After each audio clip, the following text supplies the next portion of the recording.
उद्धव ठाकरे यांचा दिल्ली दौरा आणि प्रियंका चतुर्वेदी यांची पंतप्रधान नरेंद्र मोदी यांची भेट यामुळे महाराष्ट्राच्या राजकारणात सध्या अनेक चर्चांना उधाण आले आहे.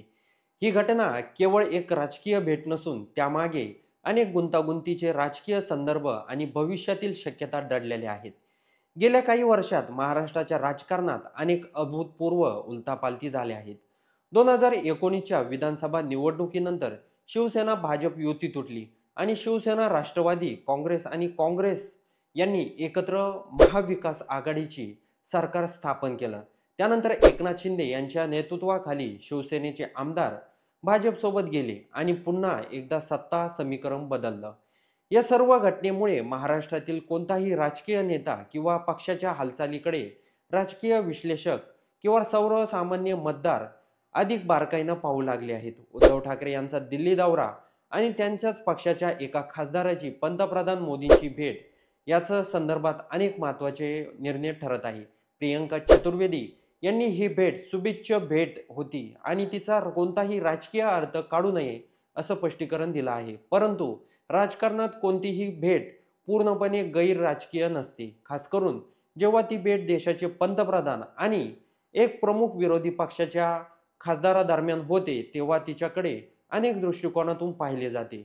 या भेटीमुळे एक प्रकारे असा संदेश दिला जाऊ शकतो की इंडिया आघाडी मजबूत असली तरी त्यातील काही घटक पक्षाचे नेते भाजपशी अजूनही संवाद साधत आहेत. अशा भेटीमुळे आघाडीतील इतर पक्षामध्ये संशयाचे वातावरण निर्माण होऊ शकते, ज्यामुळे त्यांच्या एकजुटीवर परिणाम होऊ शकतो. खासदार म्हणून प्रियंका चतुर्वेदी आपल्या मतदारसंघाशी किंवा राज्याशी संबंधित काही प्रश्नावर किंवा विकास कामासाठी पंतप्रधानांची भेट घेऊ शकतात. उदाहरणार्थ, महाराष्ट्रातील काही प्रलंबित प्रकल्पांना केंद्रीय निधी मिळवून देणे किंवा अन्य महत्त्वाच्या धोरणात्मक बाबीवर चर्चा करणे. अशा भेटीमुळे राजकीय चर्चेपेक्षा विकास कामावर जास्त भर दिला जातो, पण त्याचा उपयोग राजकीय लाभ मिळवण्यासाठीही केला जाऊ शकतो. ही भेट उद्धव ठाकरे यांच्या संमतीनं झाली की नाही याबाबत स्पष्टता नाही. जर ही भेट त्यांच्या संमतीनं झाली असेल तर याचा अर्थ असा होऊ शकतो की शिवसेना उद्धव ठाकरे पक्ष भविष्यात एकट्याने राजकारण करण्यासाठी किंवा भाजपसोबत पुन्हा जुळून घेण्यासाठी पर्यायी मार्ग खुले ठेवत आहे. राजकारणात काहीही अशक्य नाही तत्वावर ही शक्यता आधारित आहे. उद्धव ठाकरे यांची दिल्ली दौरा इंडिया आघाडीच्या दृष्टीनं अत्यंत महत्त्वाचा आहे. ते राहुल गांधी यांच्या डिनर आणि आघाडीच्या बैठकीत सहभागी होणार आहे, जिथे जागा वाटप, प्रचार धोरण आणि भविष्यातील रणनीतीवर चर्चा होण्याची शक्यता आहे.